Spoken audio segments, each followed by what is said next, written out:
मामा मेरी बेटी भी एक जग छोड़ कहाँ से मेरी बेटी के भैया देखने का वाजुगा बच्चे करने का माँ।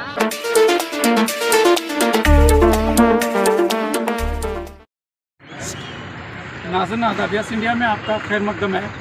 इस वक्त हम केली में हैं और यहाँ पर एक दिल दहला देने वाला मामला सामने आया है। मामला है 18 साल एक जवान लड़की का जिसका नाम तबस्सुम इरशाद अहमद सौदती बताया गया है और इस लड़की का ताल्लुक बेलगाम ज़िले के बैलोंगल तालुके से है। मामला दरअसल ये है कि उनके वालिदैन का कहना है कि लड़की कॉल सेंटर में काम करने के लिए तकरीबन 2 महीने कबल बेंगलुरु के एक कॉल सेंटर में जॉब करने के लिए वो वहाँ ज्वाइन हुई थी, लेकिन पिछले 15 दिनों से वो उसकी तबीयत नासाज होने की लड़की अपनी माँ को फ़ोन करके इत्तला दे रही थी और बताया जा रहा है कि वो वहाँ पर आईसीयू में भी थी। फिर उसके बाद वो वहाँ पर एडमिट थी। कल परसों रात में लड़की ने माँ को कॉल करके कहा कि वो बैलोंगल आ रही है, रात में यहाँ पर बस से निकलने वाली है। तो वहाँ से वो निकली, उसके बाद उसका मोबाइल स्विच ऑफ आने लगा। वालिदैन यहाँ पर लड़की के आने का इंतज़ार करते रहे लेकिन लड़की नहीं पहुँची। वहीं दूसरी तरफ बेलगाम के सिविल हॉस्पिटल में लड़की को एक अनजान शख्स ने जो जिसे कोई नहीं जानता, एक अनजान शख्स ने उस लड़की को लाकर बेहोशी की हालत में एडमिट किया। जब डॉक्टरों ने कहा कि ये मामला संजीदा है और उसका एमएलसी करना पड़ेगा, इसको केस दर्ज करना पड़ेगा, तो लड़का वहाँ से डर कर फरार हो गया। अब तक पता नहीं चला है कि वो लड़का आखिर कौन है या कौन था। तो उसके बाद लड़की का इलाज जारी हुआ। लड़की को शहर के केली अस्पताल में दाखिल किया गया और आज सुबह अफसोस की बात है कि उस लड़की की मौत हो गई है, जिसकी वजह से उनके वालिदैन काफ़ी परेशान हैं और ये अंदाज़ा लगाया जा रहा है कि मुसलसल लड़की के साथ ज़्यादती हुई है, इस्मत रेज़ी का मामला हुआ है और उसके जिस्म पर जो घाव हैं उसको लेकर ये सवाल उठाए जा रहे हैं कि उसे टॉर्चर करके मारा गया है। तो इसके इस बात को लेकर पुलिस डिपार्टमेंट इसकी तफ्तीश कर रही है। मामले की तहकीक करने की कोशिश की जा रही है। इसकी मुकम्मल तौर पर तफ्तीश की मांग भी की जा रही है वालिदैन की जानिब से और महकमा पुलिस की जानिब से इसकी कोशिश जारी है।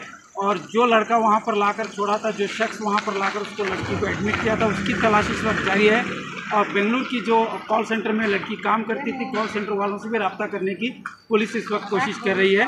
इस मामले में जो भी मज़ीद तफसीलात होंगे हम आप तक पहुँचाएँगे। तो उनके वालिद और वालिदा और यहाँ के जो समाजी खिदमतगार हैं वो इस मामले पर क्या अपनी राय पेश कर रहे हैं और इस मामले को वो उनकी ज़बानी सुन सकते हैं। शरीफ अहमद शरीफ की यस इंडिया के लिए ये ख़ास रिपोर्ट।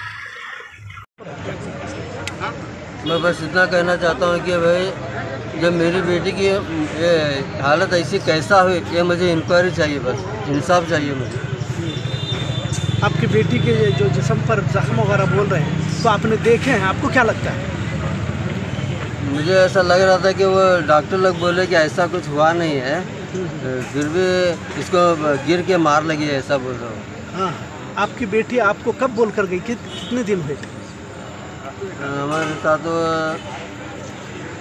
2-3 दिन पहले बात की थी हमारे साथ। हाँ। अच्छा, वो कहाँ जॉब करती थी वगैरह सब आपको मालूम है? हाँ मालूम है, बेंगलुरु में काम करती थी। तो फिर गोवा वगैरह जाना भी वो हमारे को मालूम आपको है, वो गोवा जाने का हम कुछ भी हमारे को पता नहीं। जिस जो अभी इंतकाल हुआ है वो कई दिनों से गायब थी, उसकी अनकॉन्शियस हालत में वो यानी कि बेहोशी की हालत में मिली, फिर आज उसकी मौत होती है। तो उस बेटी के ताल्लुक से आपको क्या क्या मालूम है? वो घर से कब गई, कहाँ गई और आखिर यहाँ मौत होने तक आपको क्या क्या इत्तलात वो किया करती थी या आपको मालूम है? बताइए। ऐसा तो मुझे क्या भी मालूम नहीं। मैं बेटी को मेरे ले जाकर बेंगलुरु में कॉल सेंटर में जॉब करती थी, पीजी के अंदर मैं छोड़ी थी मेरी बेटी को। कॉल सेंटर में जॉब करती, उतना मुझे मालूम है। एयर होस्टेस का क्या था? एयर होस्टेस का यहाँ है सो ट्रेनिंग ली थी आदर्श होटल के ऊपर बाजू, मलबार ज्वेलर्स के ऊपर बाजू 2 साल ट्रेनिंग ली मेरी बेटी। तो वो जितने भी दिन यहाँ से गई वो आपसे राब्ते में थी, कांटेक्ट में हाँ, थी? कांटेक्ट अप एंड डाउन करी 1 साल। लॉकडाउन के समय यहाँ पीजी में। अच्छा। हाँ, बेलगाम में। कहाँ अभी बेंगलुरु जाके कितने दिन हुआ? बेंगलुरु जाको 2 महीने हुआ। 2 महीने में फिर रही थी नहीं, आने के बाद अभी मैं 1 महीना हुआ तब से छोड़कर 4 तारीख को पेमेंट दिए कॉल सेंटर की जॉब में। जब बेटी अनकॉन्शियस यानी कि बेहोशी की हालत में यहाँ बेलगाम, ठीक है, वहाँ से बेंगलुरु में 2 महीने हुआ, फिर वहाँ आपको कब पता चला कि आपकी बेटी अभी वहाँ मतलब उसकी तबीयत वगैरह ठीक नहीं है? अभी आज को 3 दिन हुआ, मुझे बुखार आ रही अम्मी, मैं डॉक्टर का नहीं दिखा ले कर रहा हूँ। पर बोल को 1 दिन पहला बोली, दूसरे दिन अम्मी मुझे रात में आईसीयू में ले जा करके थे, मेरी तबीयत ठीक नहीं है, मुझे सांस की बहुत तकलीफ होने लगी है।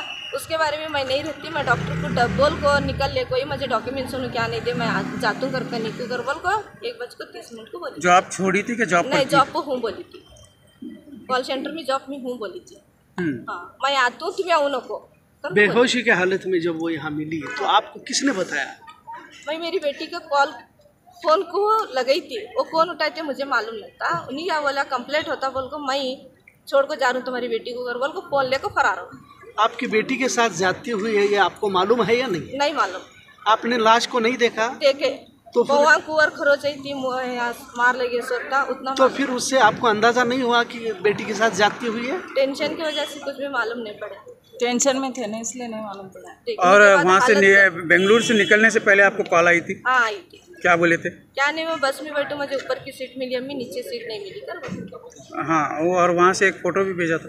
हाँ, ब्रिज के नीचे ठहर को मैं बोली थी से तेरा फोटो भेज, माँ बोल को बोलने की वजह से फोटो भेज। आखिरी फ़ोटो भेजी थी? हाँ, आखिरी फोटो। वो फोटो में क्या लगा आपको? मुझे लगा कि मुझे आईसीयू में डाले थे, मेरी बेटी को ऐसा आईसीयू से काटने की वजह से सूजन है बोल को ऐसा लगा। जब फोटो में अलग है, देखने के बाद अलग है। आपको क्या लगता है अभी? इंसाफ नहीं, क्या हुआ क्या है अभी? आपको क्या लग रहा है कि एक्चुअली क्या हुआ रहेगा? मुझे तो कुछ भी नहीं समझ। नहीं, आपको फिर इंसाफ किस बात का चाहिए? मेरी बेटी की ऐसी हालत क्यों हुई? अच्छी कैसा ली? अच्छी मेरी बेटी को मैं 1 महीने पहले ले जाकर बेंगलुरु में पीछे आपने कॉल सेंटर वालों से कांटेक्ट किया? कॉल सेंटर में वो फोन ही मांगा, नंबर नहीं है। तो मैं यहाँ ये भी कर सकती हूँ, पीजी भी कर सकती हूँ बेंगलुरु। आज एक बहुत बड़ा अफसोस की बात और एक बहुत ही दर्दनाक हादसा आज हमारे बेलगाम शहर के बैलुंगल तालुके में पेश आया, जिसका नाम तबस्सुम सिकंदर इरशाद सोहबती है। आज जो है उस बच्ची का जो है ऐसा हमें डाउट, और बच्ची के माँ बाप को एक डाउट है कि बच्ची का जो है रेप करके मर्डर किया गया है। ऐसा कब तक होगा? मैं मोदी सरकार से और ये असल में मामला क्या है पूरा? असल में मामला है बेंगलुरु में कॉल सेंटर में बच्ची काम करती थी तबस्सुम, 1 महीने से काम करती थी और 15 दिन हुआ। 15 दिन के अंदर ही जो है 6 तारीख को रिज़ाइन की है। 6 तारीख के बाद में उसके ऊपर क्या अत्याचार हुआ है, क्या जुल्म हुआ है, क्या उसके ऊपर टॉर्चर हुआ है, ये हमें कुछ पता नहीं है। तो मैं पुलिस डिपार्टमेंट से ये गुजारिश करता हूँ कि आप इसकी तहकीकात करें, इसकी इन्वेस्टिगेशन करें और जो कोई भी ये गुनहगार है इसको सख्त से सख्त सज़ा दिलाए और इसके ऊपर कानूनी कार्रवाई है। और मैं ये चाहता हूँ कि ये जो इंक्वायरी जो है, ये जो तहकीकात जो है एनआई और सीबीआई के ज़रिए से हो जाए, ताकि जो है लास्ट टाइम को भी निर्भया केस भी ऐसा ही हुआ था। तो इसके लिए इसकी ऐसी इंक्वायरी होना चाहिए। लाकर छोड़ने वाले कौन? उनकी लाकर छोड़ने वाला कोई पता नहीं है हमें, वो लाकर छोड़ के गया। और जब डॉक्टर और वहाँ के जो स्टाफ ने बोला कि ये पुलिस केस है बोलने के बाद में वो अपनी बैग और वो बच्ची की बैग छोड़कर वो बच्ची का मोबाइल लेकर जो है वो गायब हो गया है। तो ये जो ऐसे हादसा हो रहे हैं, हमारी बच्ची कहाँ पर सेफ है? मोदी सरकार तो बोल रही है कि बच्ची बेटी पढ़ाओ बेटी बचाओ बोल को, तो किस तरह से पढ़ाना और किस तरह से बचाना, अब इसके बारे में अब क्या एक्शन लेने वाले? आज जो हमारे बच्ची के साथ हादसा हुआ और इससे पहले भी हादसे हो रहे हैं, तो इन बच्चियों के क्या हो गया है? और ये जो इतनी दूर बच्चियों को पढ़ाने भेजते हैं, इसके ताल्लुक से वालिदैन भी जिम्मेदार हो सकते हैं इसमें? वालिदैन जिम्मेदार नहीं है, एक उम्मीद के जरिए से भेज देते हैं। आज एजुकेशन की भी बहुत सख्त ज़रूरत है। एजुकेशन नहीं, जॉब के लिए गए, जॉब के लिए गए हैं। जॉब एक माँ बाप की, अच्छा वो आप जो सवाल जो किए बहुत अच्छे सवाल किए, वो जो गरीब फैमिली है वो क्या अमीर फैमिली नहीं है? अमीर फैमिली है, शौक के लिए भेजा ऐसा नहीं है, अपनी रोटी रोजी के गुजारे के लिए भेजे हैं। ये भी क्या गुनाह है कि अगर रोटी रोजी चलाना भी अगर गुनाह है, अगर नहीं भेजना बोले तो करना क्या बात नहीं आप बच्चे लोग?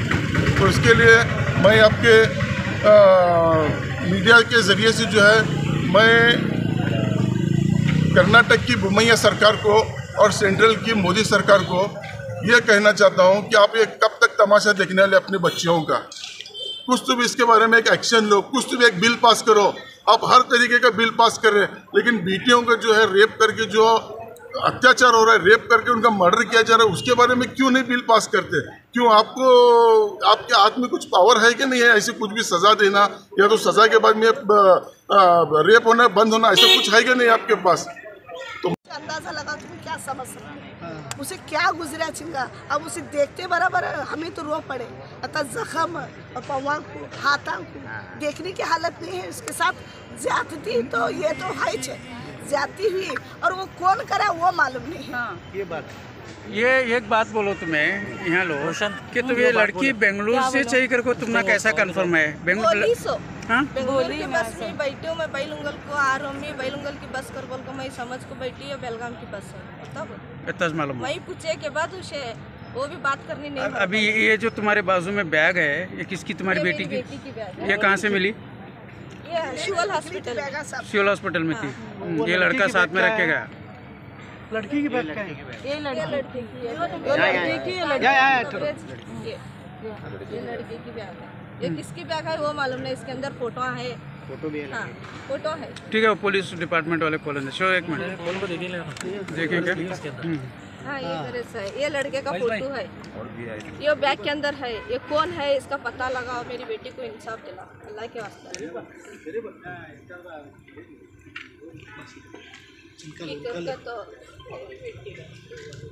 उनका ले बैठो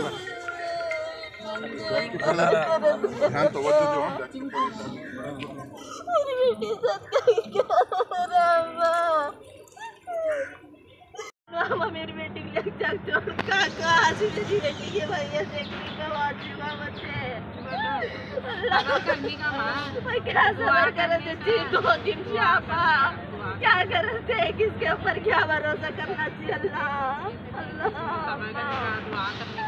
नहीं माना मैं किसकी बेटी के साथ अल्लाह